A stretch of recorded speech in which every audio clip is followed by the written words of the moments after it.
કે ભાજપના ચોર નેતાઓ ઈડીની પાછળ છે, અન્યથા રાત્રે ચોરની માફક ઈડીને ધરપકડ કરવા માટે શા માટે જવું પડે? કેજરીવાલ જે હશે એટલે પાઠશાળાઓ ખોલવાની, પાઠશાળાની જગ્યાએ મધુશાળા ખોલી દીધી, દરેક ઘરની નીચે દારૂની દુકાન થઈ ગઈ. એટલે આए तो थे वो तवायफों के कोठे बंद करने, लेकिन घुंघरू की खनक सुन के खुद ही नाचने लगे.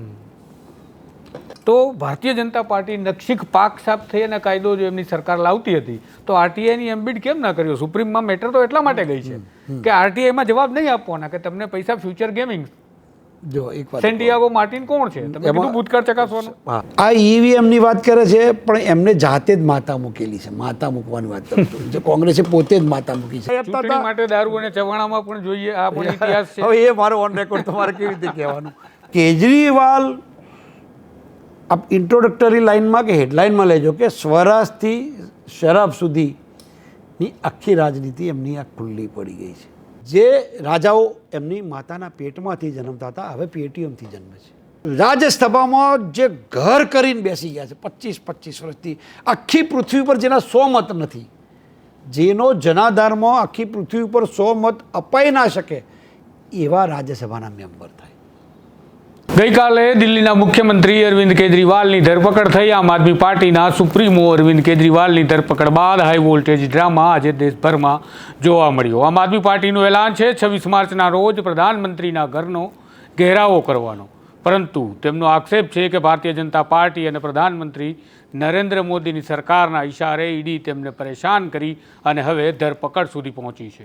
આમ આદમી પાર્ટીઓના જે આપણે નેતાઓની વાત સાંભળીએ તો મોટી મોટી એક વાત સામે આવે છે, જેમાં તેઓ કહેતા ફરે છે કે આમ આદમી પાર્ટીના અરવિંદ કેજરીવાલથી નરેન્દ્ર મોદી ડરે છે. લોકસભાની ચૂંટણી સમયે તેઓ ઈચ્છતા નથી કે કેજરીવાલ તેમની સામે બહાર આવી અને પ્રચાર કરે, માટે આ પ્રકારે તેમને જેલ ભેગા કરવાનું એક કાવતરું છે. તેઓ રાજકીય કાવતરું કહી રહ્યા છે. ભારતીય જનતા પાર્ટીના નેતા આપણી સાથે જોડાયા છે, તેમને આપણે પૂછીશું કે કઈ પ્રકારનું તેમનું નિવેદન છે, કારણ કે આમ આદમી પાર્ટી અને કોંગ્રેસ, આમ તો ઇન્ડિયા ગઠબંધનના લગભગ તમામ નેતાઓ અરવિંદ કેજરીવાલના પક્ષમાં જોવા મળ્યા છે. ત્યારે આ બાબતે ભારતીય જનતા પાર્ટીના નેતાઓનું શું કહેવું છે અને શું માનવું છે? કારણ કે કોંગ્રેસ પણ આક્ષેપ આ જ પ્રકારના ખાતા બંધ થયા ત્યારથી લગાવી રહ્યું છે કે લોકશાહીનું હવે હનન થયું છે, લોકશાહીનું પતન થઈ રહ્યું છે આ સરકારમાં.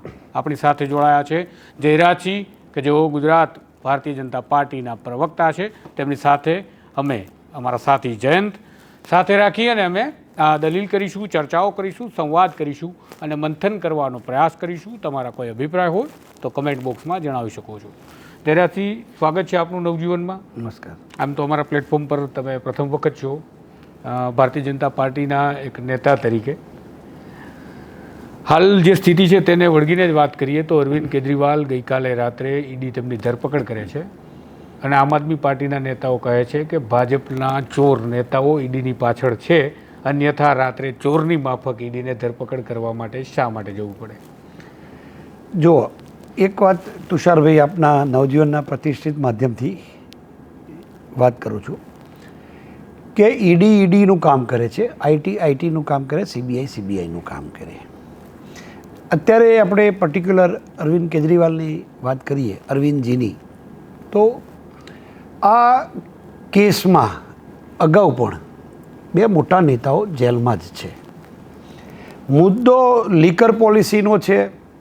પોલિસી એવી ઘડવામાં આવે કે જેના કારણે એના બેનિફિશિયરી કોણ રહે, એટલે બોનાફાઇડ ઇન્ટેન્શન અને સાથે મેલાફાઇડ 2 વાતની સાથે આ કેસ ચાલી રહ્યો છે. જે દિવસથી આ વાત સામે આવે, અરવિંદ કેજરીવાલ બહુ ચાલાક વ્યક્તિ છે, સમજો મારી વાત. એના માટે થોડાક આપના માધ્યમથી થોડાક ભૂતકાળમાં જવું પડશે.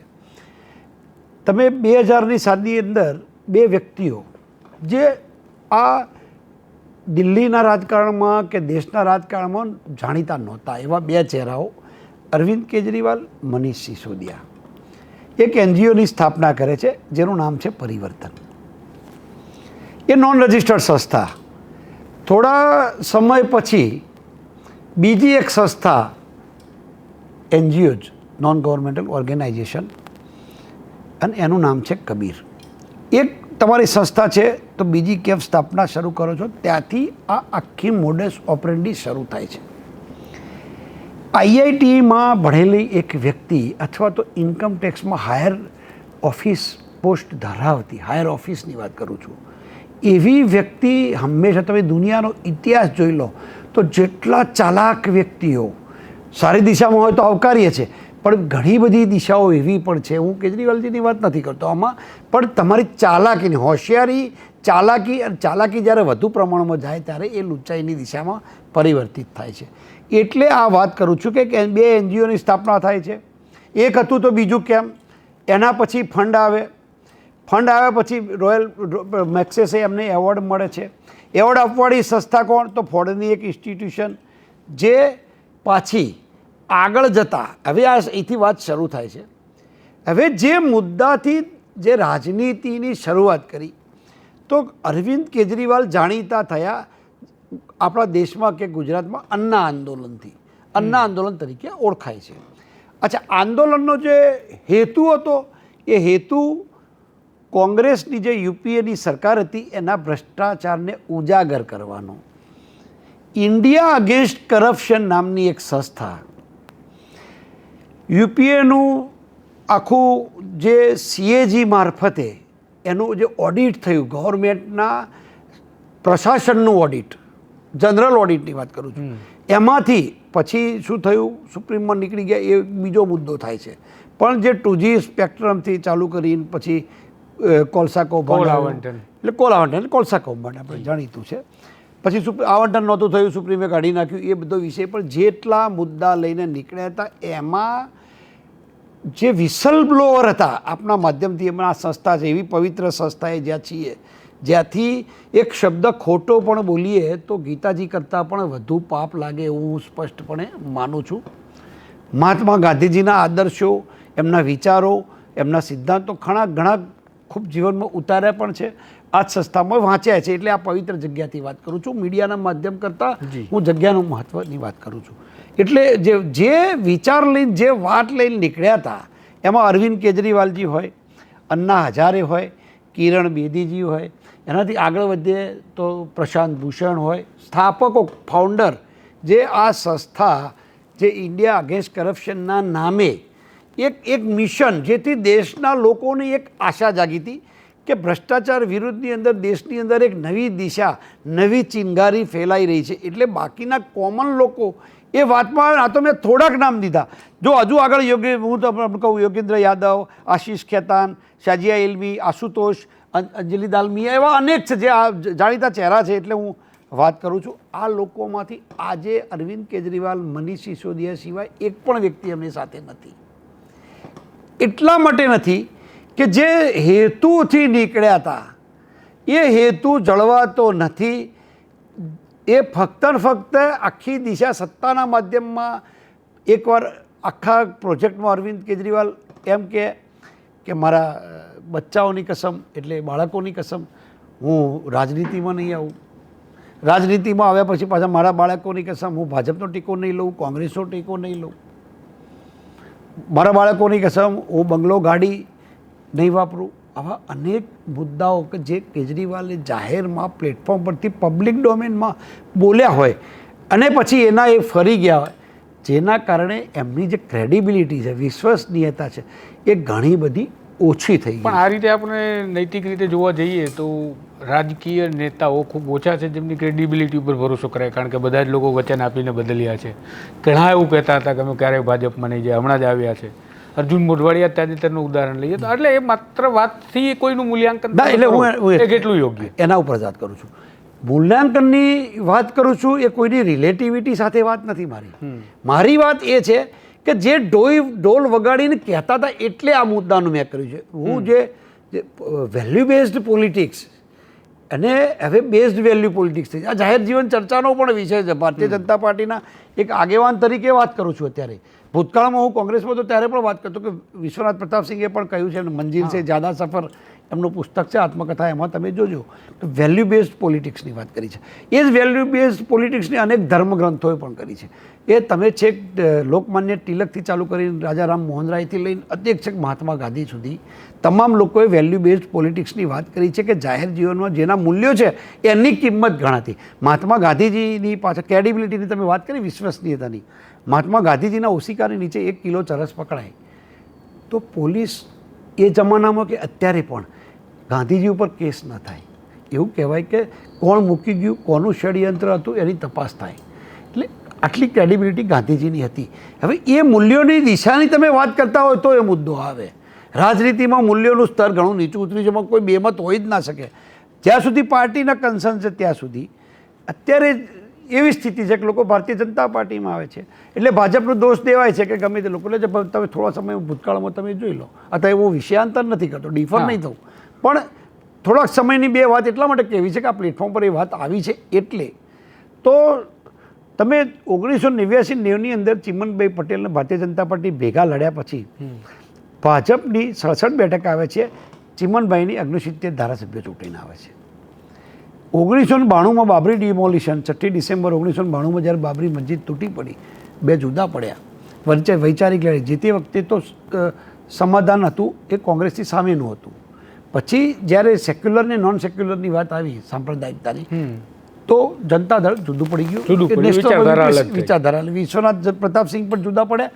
અહીંયા એ જ રીતે ચિમનભાઈ જુદા પડ્યા. ચિમનભાઈએ કોંગ્રેસનો ટેકો લેવો હતો એટલે એમને વિશ્વનાથ પ્રતાપસિંહથી પણ જુદા પડીને જનતા દળ ગુજરાત કર્યું.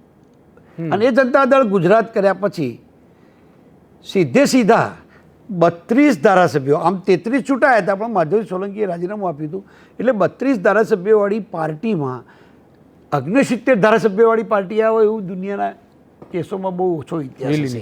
અને એવું થયું હતું વિલીનીકરણ. એટલે એ વખતે પ્રવાહ આ બાજુ હતો તો લોકો આવતા હતા. હું આ વાત કેમ જસ્ટિફાઈ કરવા માગું છું તુષારભાઈ, કે આવન ને જાવન એમાં વિજ્ઞાનનો જ નિયમ કામ કરે છે કે મોટા ધ્રુવ તરફ હંમેશા નાનો ધ્રુવ ખેંચાય, આકર્ષણ પેદા કરે જ છે. અને વિજ્ઞાનનો નિયમ છે.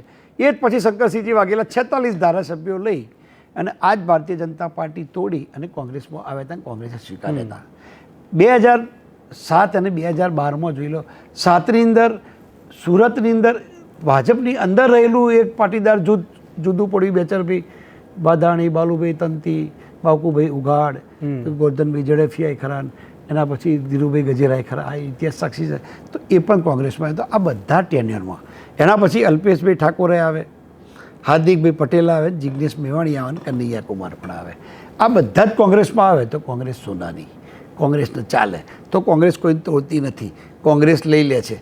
અને પછી જો ભાજપમાં આવે તો ભાજપ ખરાબ, ભાજપ ધમકીઓ આપે, ભાજપ ઈડી છોડે, ભાજપ CBI છોડે, આવી વાતો કરવાની. તો જ્યારે આ બધા જ મેં ગણાવ્યા એ બધા જ જો આવી જાય તો કોંગ્રેસ સારી હતી. ત્યારે એમને કોઈ કોંગ્રેસમાં તકલીફ નહોતી. અમે પણ હતા.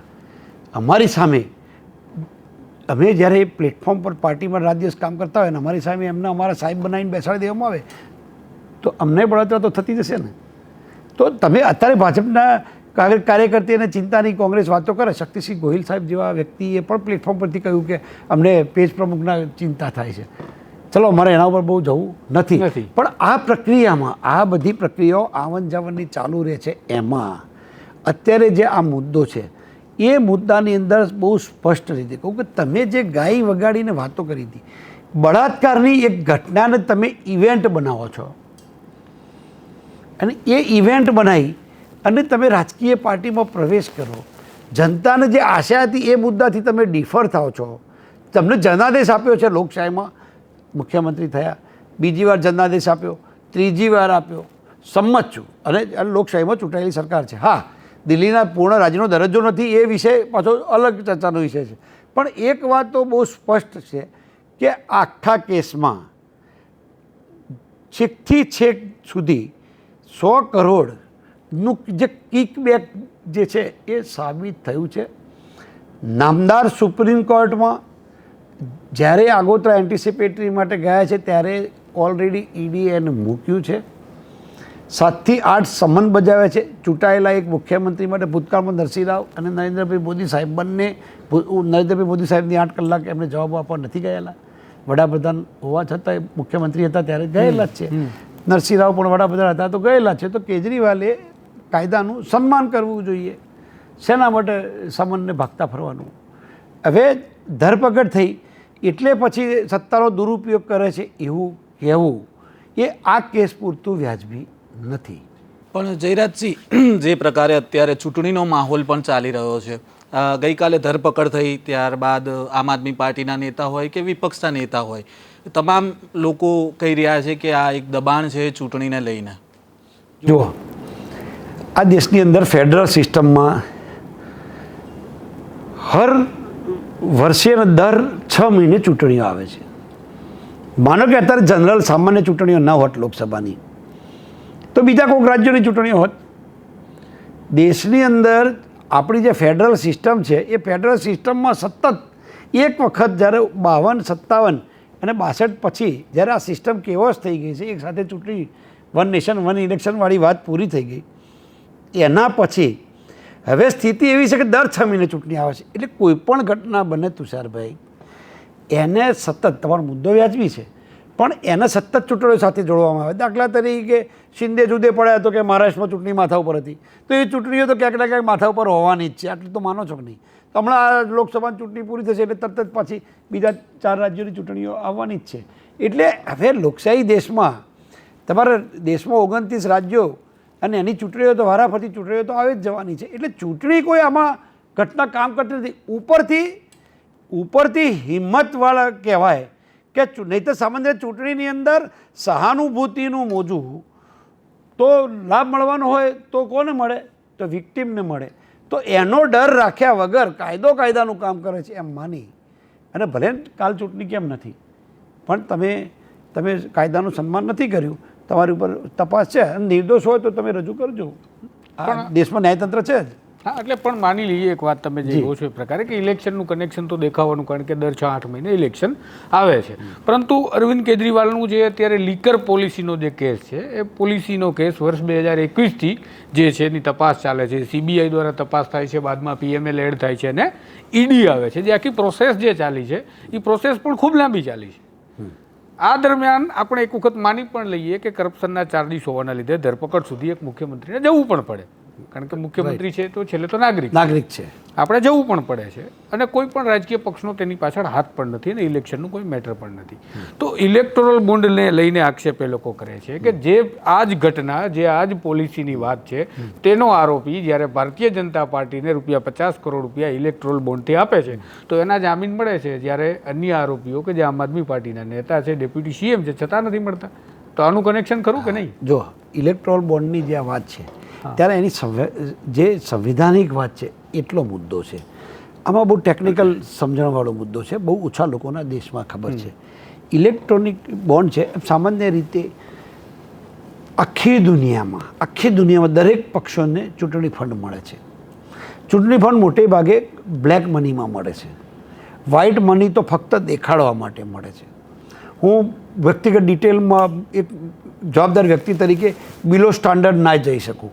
બાકી ભૂતકાળમાં કોંગ્રેસની પૈસા વેચવાની અને ઉમેદવારો પૈસા આપવાની સિસ્ટમમાં હું સામેલ રહેલો છું, પણ આજે નહીં, 100 વર્ષમાં ક્યારેય નહીં કહું. એટલો હું મોરલ મારું નીચે નથી કે જે ભૂતકાળમાં કરેલી વાત કરીશ. એટલે એ મુદ્દો નથી. પણ મહેરબાની કરીને મને ખબર તો છે જ કે કઈ રીતે પૈસા અપાય છે, ક્યાંથી આવે છે ને ક્યાં વેચાય છે. ચલો એમાંય નથી પડવું, કોંગ્રેસ ભાજપમાંય નથી પડવું. પણ જે બ્લેકની સિસ્ટમ હતી એમાંથી એક તો ઇલેક્ટોરલ બોન્ડ દ્વારા એક તો તમારે વ્હાઇટના તો તમારે વ્હાઇટ થ્રુ તો જવું જ પડે. હવે કોને આપે, આમાં વિષય બે જ છે કે સૌથી જે પાતળી ભેદરેખા છે એ એક મુદ્દો છે કે આપવાવાળાનો ઇતિહાસ જોવાનો એક વિષય એ થયો. પ્રમાણિકતાથી તુષારભાઈ, આપણા નવજીવનના માધ્યમથી વાત કરું કે ચૂંટણી ફંડ લેવાવાળે મેં 1000 કરોડનું ફંડ લીધું કે 6000 કરોડનું ફંડ લીધું, તો 6000નું ફંડ લીધું એ ઓફિશિયલ વ્હાઇટ SBIથી જ આવ્યા છે. અને અમારે 6000 કરોડનું ફંડ ક્યાં વાપરવાનું છે એ પણ વ્હાઇટ જ રીતે જવાના છે. આટલી વાત તો બહુ સ્પષ્ટ છે.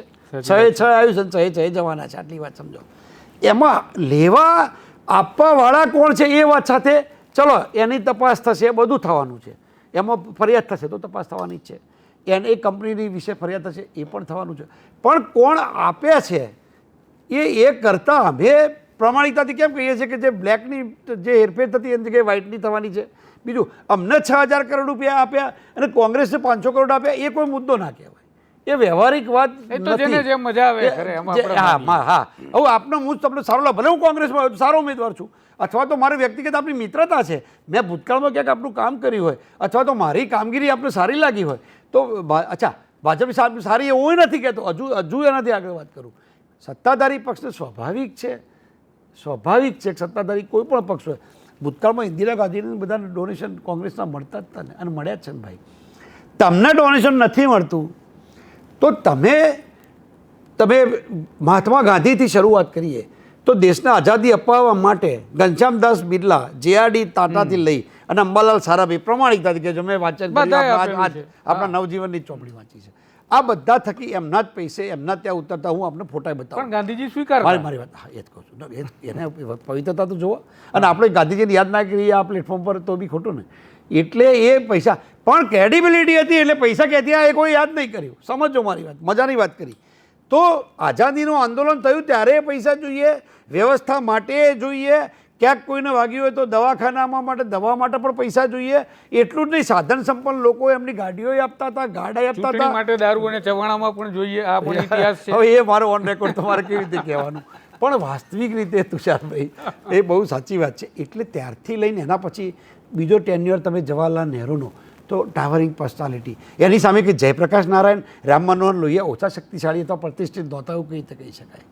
પણ કોંગ્રેસની જે તે વખતે આઝાદીની લડાઈની આબરૂ એટલી બધી હાઈટ ઉપર ગયેલી કોંગ્રેસ એટલે ક્લબિંગ કોંગ્રેસ કોઈ પાર્ટી એવું નહીં આંદોલન કરવાવાળા લોકોનું એક ટોળું ભેગું થયું હતું અને એને શાસનમાં આવ્યા ટોળું એટલે પાર્ટી પછી એનું ગઠન થયું ભલે કોંગ્રેસ જુદી હતી મહાત્મા ગાંધી ક્યાં કોંગ્રેસ સ્થાપના તો 1885માં થઈ હતી મહાત્મા ગાંધી તો 1930માં એન્ટ્રી કરી છે મારી વાત સમજો મારી વાત એ છે કે તમે જ્યારે સિસ્ટમમાં દાખલ થાઓ એ સિસ્ટમમાં દાખલ થયા પછી તમારી ક્રેડિબિલિટીની વાત કરી એટલે કહું છું તો એ વખતે પણ ઉદ્યોગપતિઓ હતા એના પછીના ટેન્યુરમાં ઇન્દિરાજી વખતે બી ધીરુભાઈ અંબાણીને બધા જેટલા ઉદ્યોગપતિઓ આવ્યા એ ટેન્યુર બીજો હતો તો ટાટા બિરલા લોકો કહેતા તો ટાટા બિરલા એ વખતે હતા એની બીજી પેઢી પણ બીજી પેઢી સિવાય ના નવા જે ઉદ્યોગપતિઓ દાખલ થયા આપણે પેટા સવાલ એક એના માટે જ કરું છું પછી આપણે પાછા કેજરીવાલ કઈ વાંધો નહીં પેટા સવાલ હું એટલા માટે કરું છું કે આ બધાના નામ તમે જાણો છો હું જાણું છું મારી આવનારી પેઢીઓ જાણશે ભૂતકાળમાં લોકો જાણી ગયા તો ભારતીય જનતા પાર્ટી નક્ષિક પાક સાફ થઈ અને કાયદો જો એમની સરકાર લાવતી હતી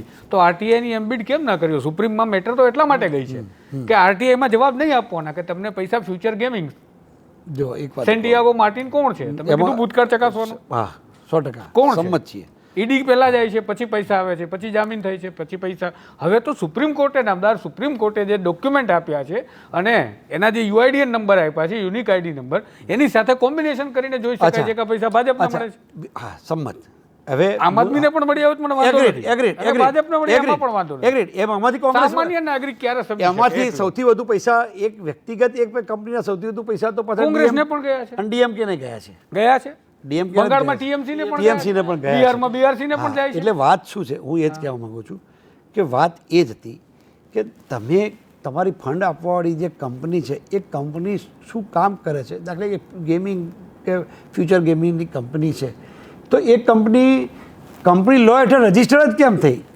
એનો હેતુ તમે કોઈ પણ વસ્તુ તમે જ્યારે પ્રાઇવેટ લિમિટેડ કે લિમિટેડ કંપની સ્થાપના કરવા જાઓ છો તો એનો હેતુ તો બહુ સ્પષ્ટ હોય છે તો એ હેતુઓ ચકાસ્યા પછી જ્યારે એ આવી છે તો દેશમાં તમાકુની જાહેરાત નથી આવતી એક તમાકુ વિશેષ છે કે લીટી આવે છે તમાકુની જાહેરાત આવે જ છે હજુ કેસરવાળા દાણાની જાહેરાત આપણા દેશમાં આવે જ છે ને તો એ પાછો આખો ચર્ચાનો જુદો વિષય છે એ કંપની શું કરે છે સમજો તું સર્વે કંપની વિશે કઈ જાણવા નથી માંગતો હું એવું કહું છું કે આટલા પાક સાફ હતા તો આરટીઆઈ ની બહાર કેમ રાખ્યા આટલો જ સવાલ છે આરટીઆઈની બહાર એટલા માટે રાખ્યા જો બહુ સ્પષ્ટ કહું કે દાખલા તરીકે બે વસ્તુ ઘણી બધી વસ્તુઓ આરટીઆઈથી બહાર એટલા માટે રાખ્યા કે તમારે પારદર્શકતામાં વ્હાઇટની દિશામાં જવું હોય તો ઇલેક્ટોરલ બોન્ડ આ તો તમે હજુ તો કોડ છે ભવિષ્યમાં તો કોડ પણ નહીં આવે કદાચ હજુ જોજો નથી વધારે ગંભીર તૈયારીઓ હું તમને જોરદાર વાત કરું કેમ નહીં આવે કહું કેમ નહીં આવે કહું દાખલા તરીકે આપણે ખબર ગિફ્ટ કૂપન આપીએ કોઈને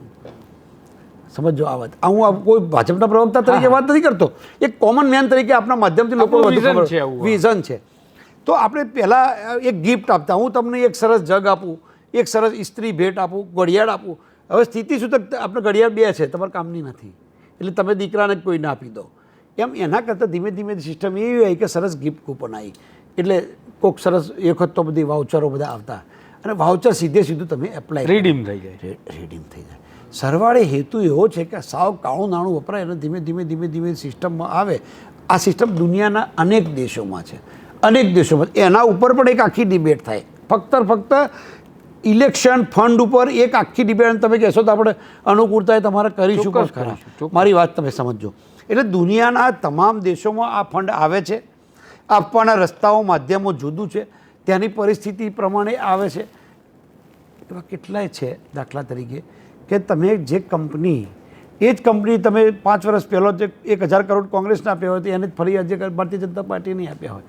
એ મુદ્દો ભાજપ કોંગ્રેસનો છે જ નહીં, પણ વિપક્ષમાં હોય એટલે વિપક્ષની એ ડ્યુટીમાં આવે છે કે અને આરટીઆઈનું કારણ પણ આટલું જ છે કે સતત કેટલીક વસ્તુઓ હું એને જસ્ટિફાય નથી કરતો. કાલે આવશે, કાલે એવો સમય આવશે કોઈ નામદાર હાઈકોર્ટ કરશે તો, અથવા તો કાયદો બનાવીએ જુદી વાત છે, પણ કાયદો નહીં બને તો કોર્ટ એમાં ઇન્વોલ્વ થશે તો ભવિષ્યમાં જ્યાં હોય હમણાં સ્વીકાર્ય જ છે. મુદ્દો એટલો છે કે કાળું નાણું લોકો એમ કે ઇલેક્શન છે. હું મારી એક પ્રમાણિક વ્યક્તિગત માન્યતા, જયરાજસિંહ તરીકે મારી માન્યતા જુદી છે. બધા એમ કે ચૂંટણી આવે ને એટલે ખૂબ ખર્ચો થાય. ચૂંટણી ખર્ચો જ નથી થતો. હું તો એનાથી જુદું માનું છું. ચૂંટણી આવે ને એટલે ઉપરથી જે નોટો તિજોરીઓમાં સંગ્રહી રહ્યો હોય ને ઉપરથી એ મની સર્ક્યુલેશન વધે છે. એક ભજીયાવાળોએ કમાય છે, પ્રિન્ટિંગ પ્રેસવાળોએ કમાય છે, માઇકવાળોએ કમાય છે, રોજગારી જનરેટ થાય છે.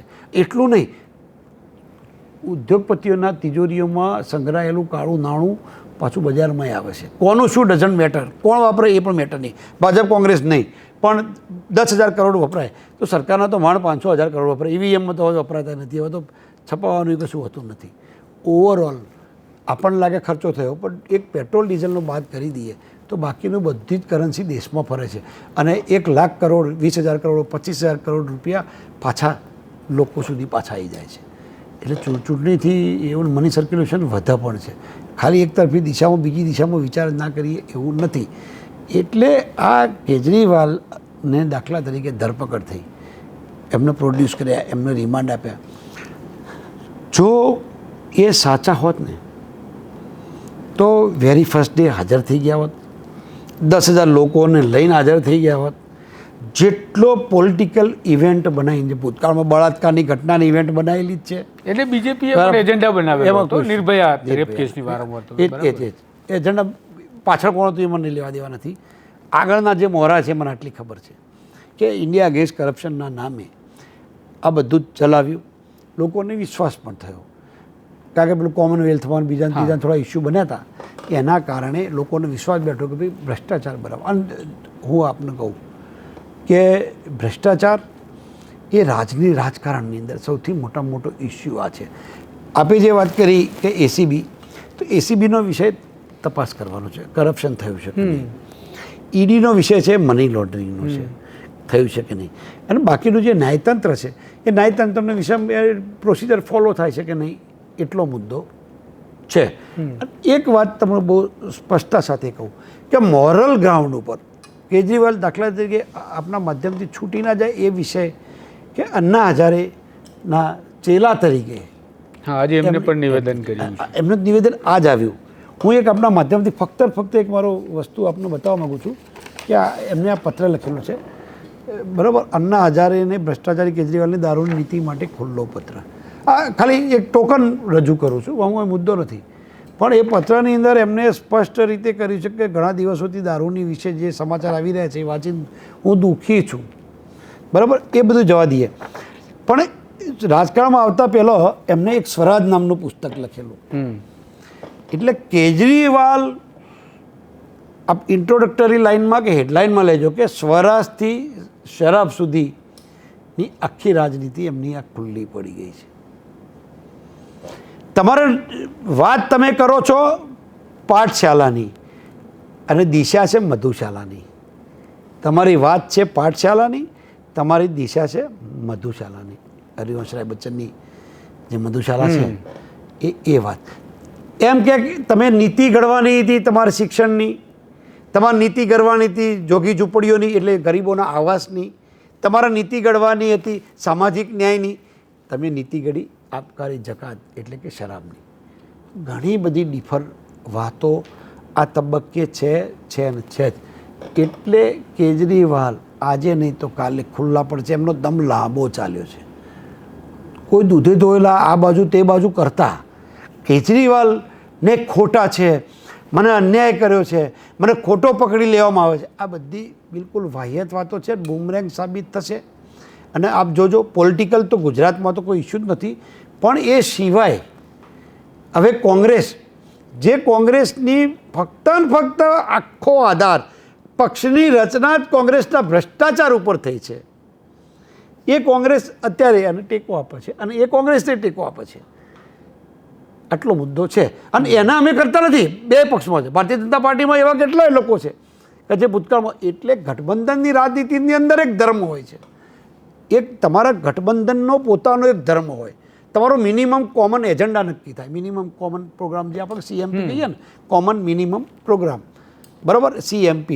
તો દરેક ગઠબંધનમાં CMP હોય છે. એ CMPનાય ભંગ થાય છે, કારણ કે ભ્રષ્ટાચારની તો કે વાત મુદ્દો કોંગ્રેસનો જે ઇસ્યુ હતો એ જ ઇસ્યુથી આ પાર્ટીનો જન્મ થયો છે. પરંતુ વાત કરીએ ગુજરાતની, ગુજરાતમાં પણ એની ક્યાંક ને ક્યાંક અસર જોવા મળી. કેજરીવાલની ધરપકડ થઈ બહુ બધી જગ્યાઓ ઉપર.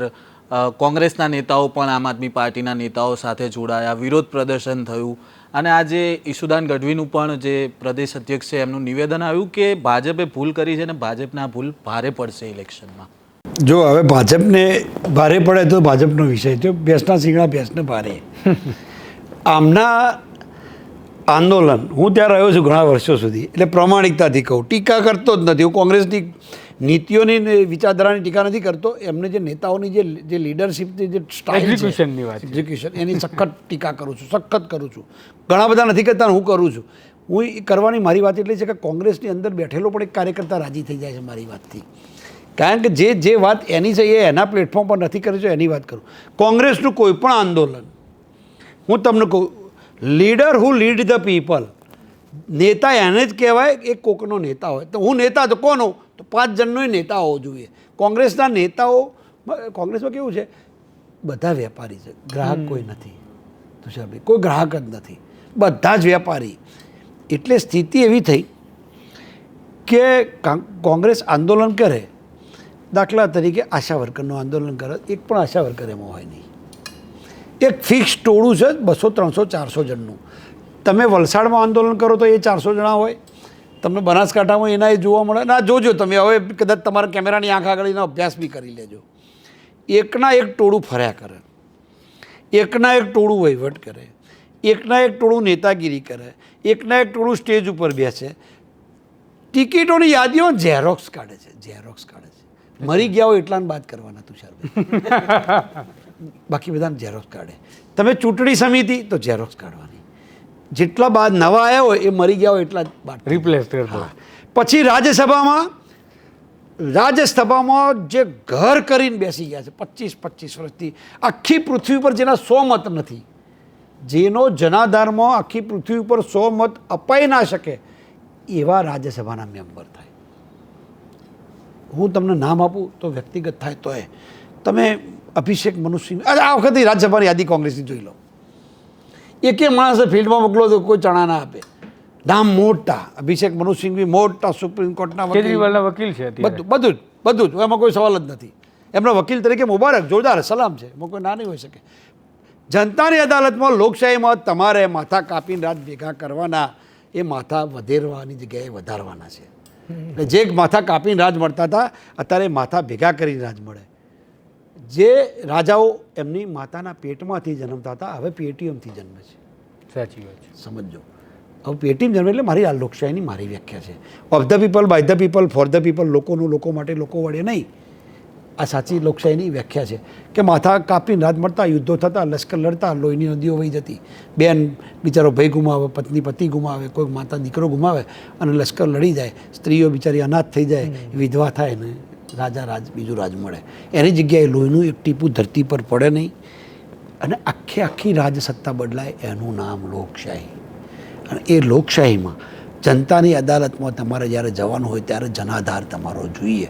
એવો જનાધાર ધરાવતો એક પણ નેતા નથી. એનાથી આગળ કહું, મને એક વાત બહુ સ્પષ્ટ કહું કે કેટલીક વાતો EVM પર ઠીકરું ફોડે. EVM પર પ્રમાણિકતાથી કહું કે ઈવીએમવાળી મારી 2000 વિડીયો છે, એમાં એક પણ વિડીયો હું ઈવીએમના વિરુદ્ધમાં નથી બોલ્યો. મારી સ્પષ્ટ માન્યતા છે કે ઈવીએમથી કે ઈવીએમને લેવા દેવા જ નથી. પછી ડાઉટ થયો, ચલો 100 કરતાં વધુ નામદાર સુપ્રીમ કોર્ટમાં અરજીઓ થઈ, એમાં કેજરીવાલ પણ હતા, બીજા 4 ચીફ મિનિસ્ટર હતા, અને 100 કરતાં વધુ જવાબદાર લોકોએ અરજી કરી છે. પબ્લિક ઇન્ટરેસ્ટ લિટિગેશન, જાહેર હિતની અરજીઓ થઈ. તો વીવીપેટ ના આવ્યું. એ તમારો ડાઉટ દૂર કરવા માટે પેપર ટ્રેલ આવી ગઈ, એટલે તમે દબાવો છો, તમને દેખાય છે એ કટ થઈને અંદર પડે છે. પછી એનું કાઉન્ટિંગ આવ્યું. કાઉન્ટિંગમાં એના 5%. હું બેઠેલો છું, અમિતભાઈ શાહ સાહેબની સામે, હું સામે લોકસભામાં કોંગ્રેસ તરફથી કન્વીનર હતો 2019માં, અને 5% બૂથ ગણ્યા. એટલે એવરેજ 1500 બૂથમાંથી 5%, એટલે 75 કરતાં વધુ બૂથ ગણ્યા છે. એક પણ બૂથમાં એક પણ પેપર ટ્રેલ, જે આંકડો મતદાન મશીન ઈવીએમમાં છે એ જ આંકડો પેપર ટ્રેલમાં છે. Voters verification paper trail VVPAT, તો વેરિફિકેશન થઈ જ જાય છે. આ મુદ્દો છે. બીજો મુદ્દો, આ ઈવીએમની વાત કરે છે, પણ એમને જાતે જ માતા મૂકેલી છે. માતા મૂકવાની વાત કરું છું, જે કોંગ્રેસે પોતે જ માતા મૂકી છે. કેમ? જનતાની વચ્ચે જવાનું નહીં. એર કન્ડિશન, તમે સરકાર હોય તો તમે સરકારે પબ્લિકમાં જવા માટેના બહાના જોઈએ. તુષારભાઈ, બહાનું સરકારે મુદ્દો શોધવો પડે. સમજો, હું મારી ભાષામાં જરા થોડી તળપદી ભાષાની વાત કરું છું. એટલે તમારે બહાનું જોઈએ કે લોકોની વચ્ચે કેવી રીતે જવું. એટલે તમારે ગરીબ મેળા કરવા પડે. વ્યાજબી જ છે, મોદી સાહેબે કર્યા હતા ગરીબ મેળા. એટલે તમારે લોકો વચ્ચે જવું કેવી રીતે? સરકારે 5 વર્ષનો કયો કાર્યક્રમ કરવો કે લોકો વચ્ચે જવાય? તો ઉત્સવો ઊભા કર્યા, લોકભાગીદારી વધારી, કલાકારો ભેગા કર્યા તો લોકભાગીદારી વધારી, એના પછી ગરીબ મેળા કર્યા તો લોકભાગીદારી વધારી, તહેવારો ભેગા, તો તમે એના તરફ પ્રવેશોત્સવ લાયા, કૃષિ મહોત્સવ, કોઈ ગમે તે ક્યાં ગુણોત્સવ, તો એનો આઉટપુટ ગુણોત્સવ 100% સફળ થાય. કોંગ્રેસ શું કરે? 10માંથી એક ગુણોત્સવનો એક ઇસ્યુ લઈને ચલાવે, પણ આખા સમગ્ર હેતુનું ગુણોત્સવ થાય, શાળામાં જવાનો હોય, શાળાની સાફ સફાઈ થાય, નાનું મોટું રંગરોગાન થાય, થોડાક પૈસેથી સ્ટેજ બેજ માઇક બાઇક સારું થાય, તો ધીમે ધીમે સારાની દિશામાં ગામડાઓ જાય. આ તો એક વાત કરું છું. તો આવા બધા કાર્યક્રમો સરકાર હોય ત્યારે થાય. સરકારના કાર્યક્રમો ટાઉન હોલોમાં ને એર કન્ડિશનમાં હોય, શોભે. વિપક્ષનું હોય કોઈ દિવસ એર કન્ડિશનમાં હોય ખરો? વિપક્ષે તો રોડ, સમજો મારી, રસ્તા પર, વિપક્ષે રોડ ઉપર ઉતરવું પડે. વિપક્ષે પાટીદાર આંદોલન કર્યું, હાર્દિક પટેલની ધરપકડ થઈ. પાટીદાર આંદોલન પરાકાષ્ઠાએ કોંગ્રેસ રેલી કાઢે ગાંધી આશ્રમથી, કોચરબ આશ્રમથી ગાંધી આશ્રમ, એકે પાટીદાર નહીં, બધા આગળ કોંગ્રેસના જ આગેવાનો, બધા બીજા નોન પાટીદાર. લોકભાગીદારીનો ના, એટલે થતું જ નથી. અને એના મૂળમાં ખેડૂત આંદોલન કરીએ તો ખેડૂત ના આવે, ફીનું આંદોલન કરીએ તો વિદ્યાર્થી ના આવે, વાલી ના આવે. અમે વસ્ત્રાપુરના પેલા એમ્ફી થિયેટરમાં બેસી રહીએ, અમે 15 કોંગ્રેસના નેતાઓ એકબીજાને મોઢા સામે જોઈને બેસી રહેવાનું, પણ એકે વાલી ના આવે. એટલે 2 વસ્તુ એના ઉપરથી થાય, કાં તો લોકોને ફી પોસાય છે, કાં તો કોંગ્રેસની ક્રેડિબિલિટી નથી. આ બેમાંથી એક વાત નક્કી છે. એટલે આંદોલનના પ્રયત્નો કર્યા પછી તમે જોડાય નહીં. જેમ આંદોલન કરતા હતા ને, હમણાં બોલ્યા એટલે એ વાતનો જવાબ આપું છું. ડબ્બા થપથપાવાના, તમારી કેમેરાની આંખ હોય ત્યાં સુધી જિંદાબાદ નારા અને પોલીસના ડબ્બા ખખડાવવાના. તમારી જેવી કેમેરાની આંખ બંધ, શો બંધ. નાટક. પછી તમે એમનો વાસ્તવિક રીતે જુઓ તો આંદોલન કરતા હોય ને ધરપકડ થતી હોય તો સ્ટ્રેસમાં હોવાની જગ્યાએ હા હા એ ચાલે. પ્રજા પણ આ જુએ છે, પ્રજાને આ દેખાય છે, પ્રજા મૂલ્યાંકન કરે છે. અને આ કોંગ્રેસનું નહીં, કોઈ પણ આંદોલનનું. અને એટલે જ અંદાનું તાજું આંદોલન ચાલેલું જ છે ને. ક્યાં નથી? આક્રોશની અંદર જે કાર્યક્રમો થવા જોઈએ, આક્રોશ જોવાના. પણ આક્રોશ કેમ જોડાય? તમારી મથરાવટી મેલી છે, તમારી ક્રેડિબિલિટી નથી. ક્રેડિબિલિટી એટલા માટે નથી કે ભૂતકાળમાં તમે આંદોલન તો ઇન્દિરા ગાંધી સ્ટોલવર્ટ લીડર હતા, જવાહરલાલ નહેરુ સ્ટોલવર્ટ લીડર હતા, પણ જયપ્રકાશ નારાયણ, રામ મનોહર લોહિયાના આંદોલનો, સ્વતંત્ર આંદોલનો ને પ્રજા સમાજવાદના બધા ચાલેલા જ છે. એક આખી ચોક્કસ વિચારધારાના આંદોલનો નથી ચાલ્યા. તો હું આંદોલનો તમે ઇતિહાસ જોઈ લો. તમે 81માં જાઓ, 85માં જાઓ, તો ગુજરાતની વાત છે. એ સિવાય દેશની અંદર બી કેટલા બધા આંદોલનો થયા છે. એના ઉપર એક આખું પુસ્તક લખાય એટલા દેશમાં આંદોલન થયા છે. તમે મથરાવટીની વાત કરી તો મને પણ એક સવાલ થયો, કારણ કે આમ આદમી પાર્ટી અત્યારે જે પ્રકારે પ્રહાર કરે છે ભારતીય જનતા પાર્ટી પર, તેમાં એક મથરાવટીનો સવાલ છે અને જે મને પેદા થયો. તમે વાત કરી એટલે આ તો ક્વિક રિસ્પોન્સ હું કરું છું કે ચંદીગઢના મેયરલ ઇલેક્શનની અંદર જે પ્રકારનું વોટિંગ થયું અને સુપ્રીમ કોર્ટ સુધી જવું પડે તો સામાન્ય નાગરિકોની સી વલે કરી છે આ સરકારે. જો સંમત છું, પ્રામાણિકતાથી કહું કે એમાં સંમત છું. એક ચૂંટણી અધિકારી એ ભૂલ કરે, થપ્પા મારે બેઠો હા, ચૂંટણી અધિકારી એ ભૂલ કરે, નામદાર સુપ્રીમ કોર્ટ એને રિજેક્ટ કરે, એમાં ક્યાંય ભારતીય જનતા પાર્ટીએ કોઈ પણ પ્રકારનું ક્યાંય સ્ટેન્ડ કે નિવેદન હોય તો મને બતાવો. પણ જીતાડો તો તમારો મેયર હતો. ના, પણ હું આપને ભૂતકાળમાં કહું, ભૂતકાળમાં આવું આ સત્તાધારી ભાજપ કોંગ્રેસ કરતાં હું જુદી વાત કરું. સાચી વાત. હું સમજ શક્તિશાળી દળ એટલે સત્તાધારી. યસ, શક્તિશાળી અને ખાસ કરીને સત્તાધારી. એ સત્તા એટલે શક્તિ, આ શક્તિનું સાથે આ દેવી power સર્વભૂતેષુ Yes. શક્તિ રૂપેણ સંસ્થિતા વાળી આ વાત છે. બરોબર, એ જે વાત છે એ શક્તિના જુદા જુદા સ્વરૂપો છે. એ લક્ષ્મી રૂપેણ સંસ્થિતા, બુદ્ધિ રૂપેણ સંસ્થિતા. તો એટલે જ કીધું કે પહેલાંનો જમાનો હતો તો ભીમ અને અર્જુન શ્રેષ્ઠ માનાવાળી ચાલતા હતા, એ જમાનો હતો. પછી બીજો જે 19મી સદી આવી તો આખો જમાનો છે એ પૈસાનો જમાનો થઈ ગયો. પૈસા તમારા શક્તિ. અમેરિકા આખી દુનિયા પર શાસન કરે કારણ કે એની પાસે લશ્કર છે. લશ્કર કેમ છે? એની પાસે પૈસા છે. પણ બાપુ, આ તમે સંસ્કૃતિની વાત કરી તો આપણે શત્રુ બુદ્ધિ વિનાશ તે કહીએ છીએ, કારણ કે આપણે શત્રુનો વિનાશમાં એટલે કે હિંસામાં તો આપણો ધર્મ પણ નથી માનતો, અને વિનાશ ઇન ધ સેન્સ કે કોઈ માણસને પૂરો કરવો. પરંતુ અત્યારની જે સ્થિતિ, તમે ચંદીગઢની વાત કરો છો, કોંગ્રેસના એકાઉન્ટ બંધ માટે કોંગ્રેસ બુમરાણ, આમ આદમી પાર્ટીના કેજરીવાલ, તમે સાઉથમાં જાઓ તો ત્યાંથી તો તમે જુઓ હેમંત સોરેનનો મુદ્દો લો તો આ બધી જ જે છે આ શત્રુની બુદ્ધિનો વિનાશ થાય કે એનું વાત બરાબર છે. ત્યાં સુધી તો તમે ધર્મની પણ આડમાં જશો. આમાં ક્યાં જશો? આમાં ક્યાં જશે? તો આપને કહું, હંમેશા તમે ચોરા ઉપર હોય તમારી ચર્ચા થાય. હા, સોરેનની વાત કરું તો એનાથી થોડા એમના પિતાશ્રીનો ઇતિહાસ પણ તમે જોઈ લો. હા, શિબુ સોરેન કોંગ્રેસ સાથે હતા, જામુમાં ઝારખંડ મુક્તિ મોરચા જામુમાં. બરોબર, નોટ ફોર વોટ જે શરૂઆત પાર્લામેન્ટમાં થઈ, નરસિંહ રાવ સરકાર બચી ગઈ, બધી હિસ્ટ્રી આપણે જાણીએ છીએ. એક મુખ્યમંત્રીએ આવર્તનની અંદર ભૂલ કરી એ તપાસ છે. હા, એક વસ્તુ ચોક્કસ છે કે જે સત્તા છે, હવે દાખલા તરીકે અત્યારે નરેન્દ્રભાઈ મોદી સાહેબનું શાસન છે અને એવા 10મું વર્ષ પૂરું થવાયું. 10 તો પૂરા થઈ ગયા ને, ચૂંટણી આવી ગઈ.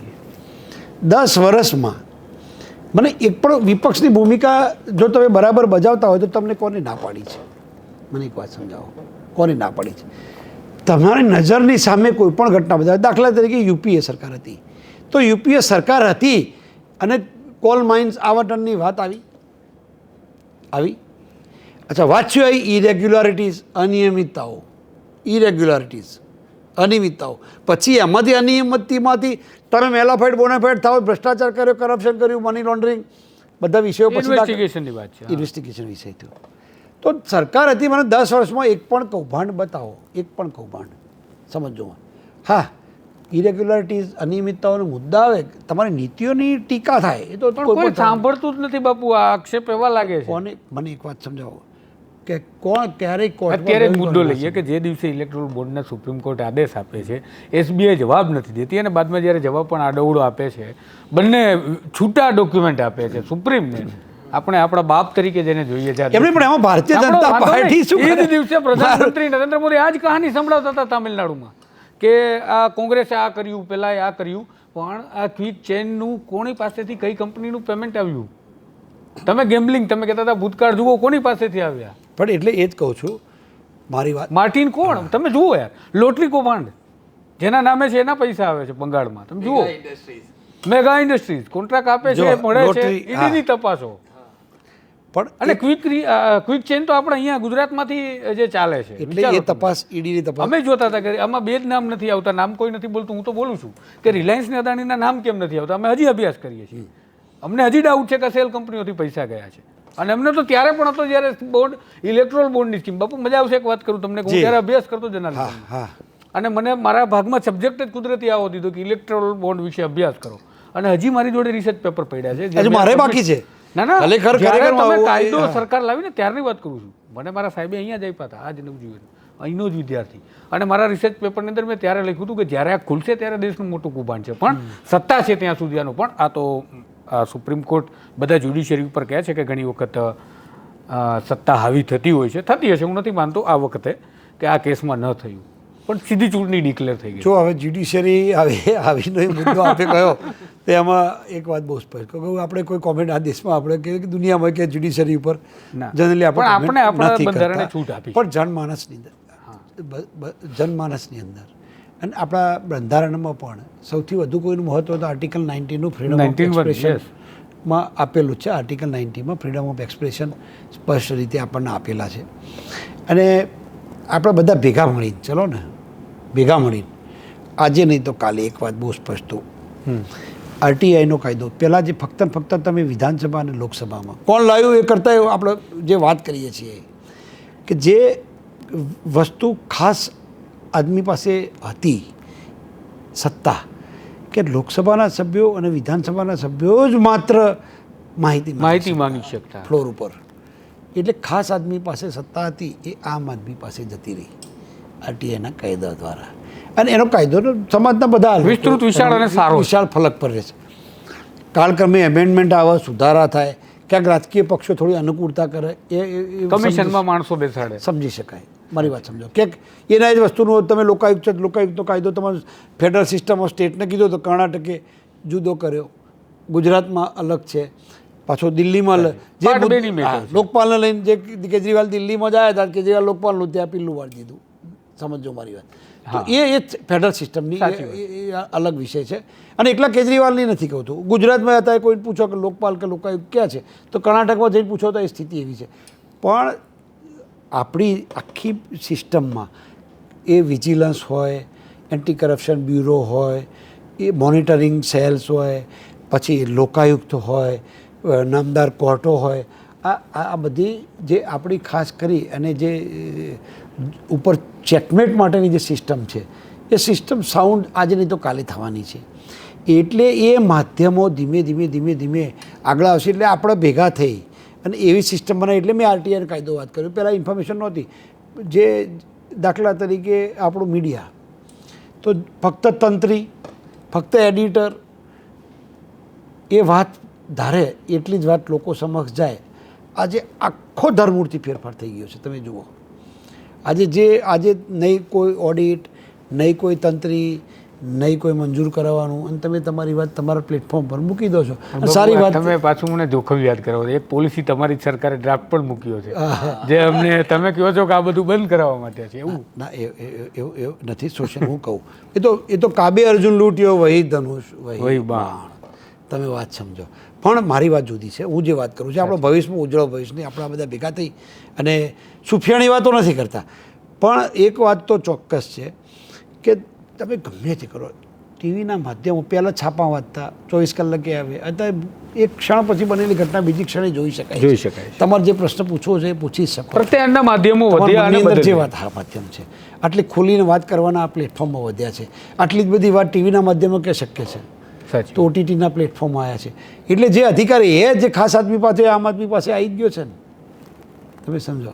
એટલે આમ આદમી પાસે આ અધિકાર છે નહીં, અને કોઈ તંત્રી નહીં, ઓડિટ કશું નહીં, સીધું આજે પોતાની વાત મૂકે છે. અને એમાંથી એક વસ્તુ 1000 વ્યુઅર અને 1 લાખ વ્યુઅર હોય છે તો લોકો મેરિટ પર સર્વાઇવલ ઓફ ફિટેસ્ટ અને સ્ટ્રગલ ફોર એક્ઝિસ્ટન્સનો ડાર્વિનનો નિયમ કામ કરે કે જમાના પ્રમાણે. હું જે વાત કરતો હતો ને કે કેજરીવાલજી હોય, ભાજપ હોય કે કોંગ્રેસ હોય,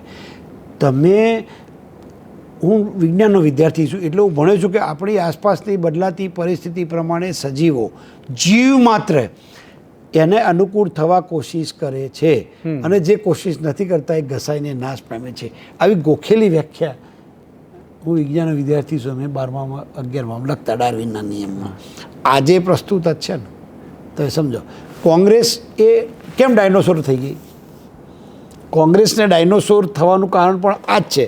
ડાયનોસોર પ્રાણી હાથી કરતાં મોટું હતું, આજે અસ્તિત્વ નથી, એટલા માટે કે એને સમય સાથે તાલ ના મિલાવ્યો. એમ્બેસેડર ગાડી જેમાં પ્રધાનમંત્રી વડાપ્રધાન ફરતા હતા, આજે અસ્તિત્વ નથી કારણ કે એને ટેકનોલોજી ના બદલી. ઘડિયાળ મને ખબર જ નથી આ કઈ કંપનીની ઘડિયાળ છે, કોઈ ફોરેનની કંપનીની ઘડિયાળ છે. બાકી તો આપણે HMT ને હેનરી સેન્ડોને એ પહેરતા. આજે ઘડિયાળની કંપનીએ બદલાઈ ગઈ છે. એક નહીં અનેક.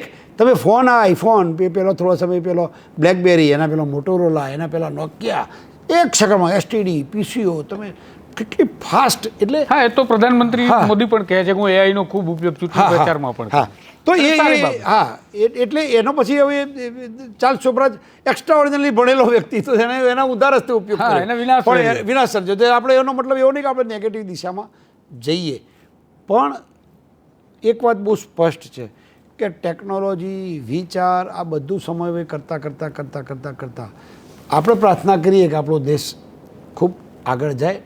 નાગરિક જે ખાસ કરીને સિવિલ ડિફેન્સ એટલે નાગરિક સુરક્ષા એટલે ફિઝિકલની વાત નથી કરતો, છેક એના વૈચારિક બાબતોથી લઈ અને છેક સુધી એટલી આપણી સિસ્ટમ સાઉન્ડ થાય કે જેના કારણે અત્યારે જે ફિલિંગ છે એ હજુ વધુ પ્રબળ થાય. કોઈ પણ એક નાગરિક, બાકી તમે એક સાદી વાત સમજો કે જવાહરલાલ નહેરુથી ચાલુ કરી અને અત્યારે નરેન્દ્રભાઈ મોદી સાહેબ સુધી આ બધા જ વડાપ્રધાનો આવ્યા, બધાના ઓડિટ થયા છે. ઇન્દિરાજીએ જેલમાં તો ગયેલા જ છે ને, તો સમજો જવાહરલાલજી વખતે એવું કોઈ લડાઈ નહોતી ને, એ શરૂઆતનો સમય હતો આઝાદીનો ને.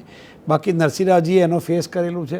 નરેન્દ્રભાઈ મોદી સાહેબે 8 કલાક જવાબો આપવા ગયેલા જ છે.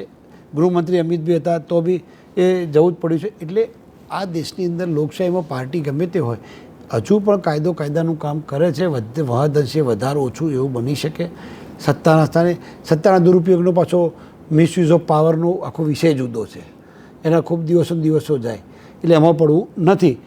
પણ અત્યારે જે વાત કરવા માટે ભેગા થયા છે એમાં કેજરીવાલને તમે આગળ જશો તો આ વાત સાબિત થવાની છે. અને કિકબેકના ભાગરૂપે જે 100 કરોડનું લીકર કૌભાંડનું પોલિસીનું સ્કેન્ડલ છે એમાં સાચું સાબિત થવાનું છે. આ અગાઉ સંજયસિંહ અને એની પહેલાં મનીષ સિસોદિયાજી, સત્યેન્દ્ર જૈન તો ચલો હેલ્થના ઇસ્યુમાં અંદર છે, પણ આ ત્રણની આ પોલિસીની અંદર છે એ સાબિત થશે. અને કલ્પિત સાબિત થાય તો જોજો અત્યારે સત્તા સ્થાને છે એટલે ખાલી એવું કહેવામાં આવે કે ઈડી છોડી દીધી ને ચૂંટણીનો ટાઈમ છે ને બીજું ત્રીજું એવું કશું હોતું નથી.